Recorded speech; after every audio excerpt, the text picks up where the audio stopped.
સમાચાર સવારમાં આપનું સ્વાગત છે। આજના તાજા અને મહત્વપૂર્ણ સમાચારો પર એક નજર કરીએ તે પહેલા ચેનલને સબસ્ક્રાઇબ કરી લો।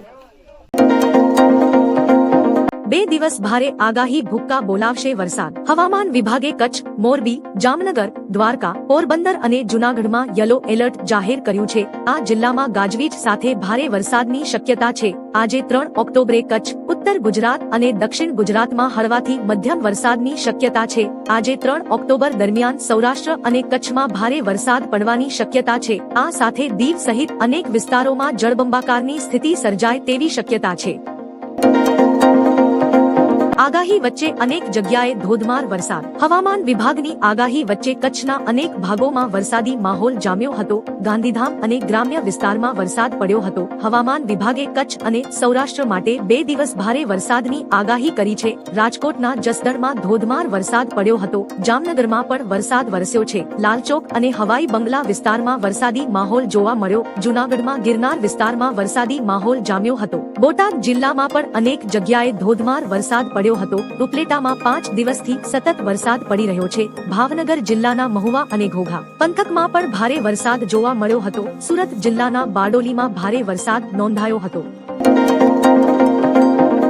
ગુજરાત ભાજપને મળશે નવા અધ્યક્ષ, આ નામ આગળ। ગુજરાત પ્રદેશ ભાજપને દિવાળી પહેલા ટૂંક સમયમાં જ નવા પ્રમુખ મળશે। આગામી 1-2 દિવસમાં પ્રદેશ ભાજપ પ્રમુખની ચૂંટણી માટે નોટિફિકેશન જાહેર કરવામાં આવશે। રાજ્યમાં યોજાનારી સ્થાનિક સ્વરાજની ચૂંટણીઓ નવા અધ્યક્ષના નેતૃત્વ હેઠળ લડવામાં આવશે। સૂત્રો મુજબ ભાજપે ઓબીસી નેતા પસંદ કરવાનું નક્કી કર્યું છે, જેમાં રાજ્યકક્ષાના મંત્રી અને નિકોલના ધારાસભ્ય જગદીશ વિશ્વકર્માનું નામ સૌથી આગળ છે।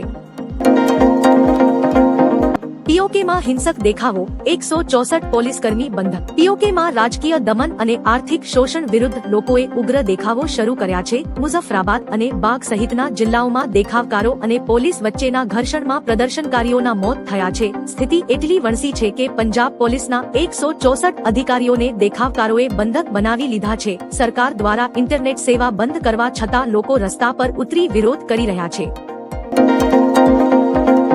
ગેરકાયદે બાંધકામ પર દાદાનું બુલડોઝર। પંચમહાલના ગોધરામાં દશેરા દરમિયાન અસામાજિક તત્વો દ્વારા સરકારી જગ્યાઓ પર કરાયેલા ગેરકાયદેસર દબાણો દૂર કરવા બુલડોઝર ફર્યું હતું। સિગ્નલ ફળિયા અને નાગા તલાવડી વિસ્તારમાં 35 જેટલા કાચા પાકા મકાનો તોડી પાડવામાં આવ્યા હતા। ચુસ્ત પોલીસ બંદોબસ્ત સાથે હાથ ધરાયેલી આ કાર્યવાહી દરમિયાન સ્થાનિકોના ટોળા ઉમટ્યા હતા। ગેરકાયદેસર દબાણો હટાવવાની કામગીરી શરૂ કરાઈ।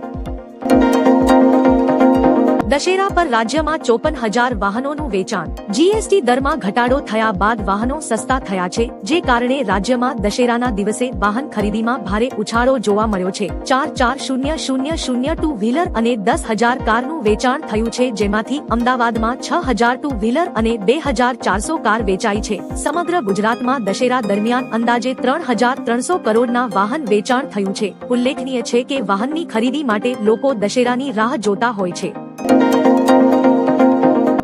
હવેથી અગિયારસ, બીજ અને પૂનમનો દિવસ ક્યારે નહીં ભૂલાય આવી ગઈ છે અગિયારસ એપ તમને આગલા દિવસે મેસેજ નોટિફિકેશન દ્વારા યાદ અપાવશે કે આવતીકાલે અગિયારસ, બીજ અને પૂનમ છે, તો અગિયારસ એપ અત્યારે જ ડાઉનલોડ કરો। આગામી 3 દિવસ માટે વરસાદનું રેડ એલર્ટ। ગુજરાતમાં આગામી 3 દિવસ માટે ભારે વરસાદ માટે રેડ એલર્ટ જાહેર કરવામાં આવ્યો છે। હવામાન વિભાગના જણાવ્યા અનુસાર સૌરાષ્ટ્ર અને કચ્છના વિસ્તારોમાં ખાસ કરીને ભારે વરસાદની શક્યતા છે, જ્યારે રાજ્યના અન્ય ભાગોમાં હળવાથી મધ્યમ વરસાદી ઝાપટા પડી શકે છે। અપર એર સાયક્લોનિક સર્ક્યુલેશન અને વરસાદી ટ્રફને કારણે આ સ્થિતિ સર્જાઈ છે। દરિયાકાંઠાના વિસ્તારોમાં લોકોને સાવચેત રહેવા સૂચના આપી છે।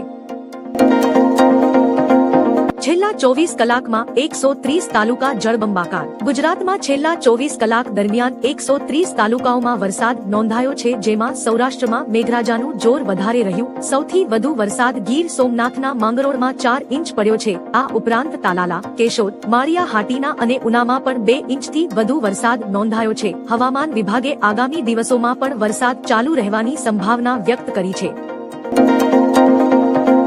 અંબાલાલ પટેલની આગાહી. હવામાન નિષ્ણાત અંબાલાલ પટેલે જણાવ્યું કે 4 થી 6 ઓક્ટોબરે બંગાળના ઉપસાગરમાં નવી સિસ્ટમ બનશે, જેની અસર ઉત્તર પૂર્વ ભાગોમાં થશે. ગુજરાતમાં આથી હળવો વરસાદ શક્ય છે. 7 ઓક્ટોબરથી પશ્ચિમી હવાઓના જોર વધતા રાજ્યમાં વરસાદની વિદાય થશે. હવે નવલા નોરતાના 2 દિવસ બાકી છે, ત્યારે હજુ પણ નવરાત્રીમાં વરસાદ ખેલૈયાઓની મજા બગાડી શકે છે.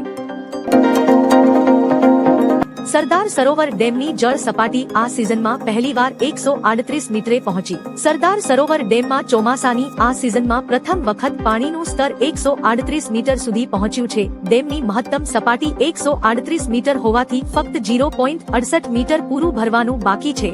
ઉપરવાસમાંથી 83,000 ક્યુસેક પાણી આવી રહ્યું છે, જ્યારે 43,000 ક્યુસેક પાણી નદીમાં છોડ્યું છે. આ સમયે આરબીપીએચ અને સીએચપીએચ ટર્બાઇન દ્વારા વીજ ઉત્પાદન ચાલુ છે. ડેમ 98% ભરાઈ ચૂક્યો છે અને તમામ દરવાજા બંધ કર્યા છે. આગાહી વચ્ચે આ જિલ્લાઓમાં વરસાદ. રાજ્યમાં વરસાદની આગાહી વચ્ચે ગઈકાલે અનેક જિલ્લાઓમાં વરસાદી માહોલ જોવા મળ્યો હતો. રાજકોટના ઉપલેટા અને ગ્રામ્ય વિસ્તારોમાં વરસાદ નોંધાયો છે. મહીસાગર જિલ્લામાં વહેલી સવારથી વાતાવરણમાં પલટો જોવાયો હતો. છોટા ઉદેપુર નગરમાં સાંજે અચાનક વાતાવરણમાં પલટો આવ્યો, જેથી વરસાદી માહોલ છવાઈ ગયો હતો. બનાસકાંઠાના ઇકબાલગઢ અને આસપાસના ગ્રામીણ વિસ્તારોમાં વરસાદ નોંધાયો. સાબરકાંઠાના શહેરી અને ગ્રામ્ય વિસ્તારોમાં વરસાદી માહોલ જામ્યો હતો. વેલમાર્ક લો પ્રેશર બનતા સૌરાષ્ટ્ર અને કચ્છ માટે 4 દિવસ ભારે. હવામાન વિભાગના જણાવ્યા અનુસાર હાલ ખંભાતના અખાત પાસે વેલમાર્ક લો પ્રેશર સક્રિય છે, જે કારણે રાજ્યમાં આગામી 7 દિવસ સુધી વરસાદ પડે તેવી શક્યતા છે. રાજ્યના દરિયા કિનારા પર 3 નંબરનું સિગ્નલ લગાવાયું છે અને માછીમારોને દરિયો ન ખેડવા સૂચના આપવામાં આવી છે. સૌરાષ્ટ્ર અને કચ્છમાં આગામી 4 દિવસ ગાજવીજ સાથે અતિ ભારે વરસાદની આગાહી કરાઈ છે. લોકોને સાવચેત રહેવાની અપીલ કરાઈ છે. ભારતની જીત બાદ પીએમ મોદીએ કહ્યું, મેદાન પર પણ ઓપરેશન સિંધુ.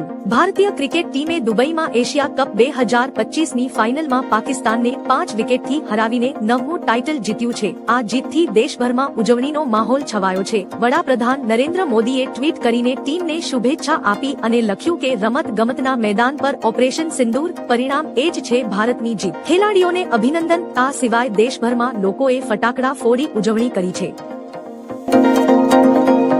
છેલ્લા 24 કલાકમાં 232 તાલુકામાં વરસાદ. રાજ્યમાં છેલ્લા 24 કલાકમાં કુલ 232 તાલુકામાં વરસાદ પડ્યો છે, જેમાં ગીર સોમનાથના સૂત્રપાડામાં 8.3 ઇંચ સૌથી વધુ વરસાદ નોંધાયો છે. કપરાડા, ઉમરગામ, વેરાવળ, માંગરોળ, કોડીનાર, ઉના અને અંકલેશ્વર સહિતના વિસ્તારોમાં 3 થી 5 ઇંચ વરસાદ થયો છે. ભારે વરસાદથી તળાવો, નદીઓમાં પાણીનો સ્તર વધી રહ્યો છે અને પ્રશાસને નીચાણવાળા વિસ્તારોમાં સાવચેતી રાખવા સૂચના આપી છે. અંબાલાલ પટેલની મોટી આગાહી. હવામાન નિષ્ણાત અંબાલાલ પટેલની આગાહી મુજબ 6 ઓક્ટોબર સુધી રાજ્યમાં ખાસ કરીને સૌરાષ્ટ્રના ભાગોમાં અતિભારે વરસાદ પડી શકે છે. જૂનાગઢ, પોરબંદર, અમરેલી, દ્વારકા અને કચ્છમાં ભારે વરસાદની સંભાવના છે. બંગાળના ઉપસાગરમાં નવી વરસાદી સિસ્ટમ સક્રિય થશે, જેના કારણે દરિયામાં મોટા મોજા ઉછળી શકે છે. 7 ઓક્ટોબર પછી વરસાદ રાજ્યમાંથી વિદાય લઈ શકે છે, જો કે નવેમ્બરની શરૂઆત સુધી વરસાદી અસર રહી શકે છે. ટ્રમ્પને ચીન અને ભારતે મોટો ઝટકો આપ્યો. અમેરિકી રાષ્ટ્રપતિ ડોનાલ્ડ ટ્રમ્પને મોટો આંચકો લાગ્યો છે. જ્યાં ટ્રમ્પે ભારતીય ફાર્મા કંપનીઓ પર 100% ટેરિફ લાદ્યો છે, ત્યાં બીજી તરફ ચીને ભારતીય દવાઓ પરનો 30% ટેરિફ હટાવી લીધો છે, જેનાથી હવે દવાઓ શૂન્ય શુલ્ક સાથે નિકાસ થઈ શકશે. એસસીઓ સંમેલન બાદ ભારત, ચીન અને રશિયાની વધતી નિકટતા ટ્રમ્પ વિરુદ્ધની વ્યૂહરચનાનો ભાગ મનાય છે, જેનાથી ટ્રમ્પની મુશ્કેલીઓ વધી છે.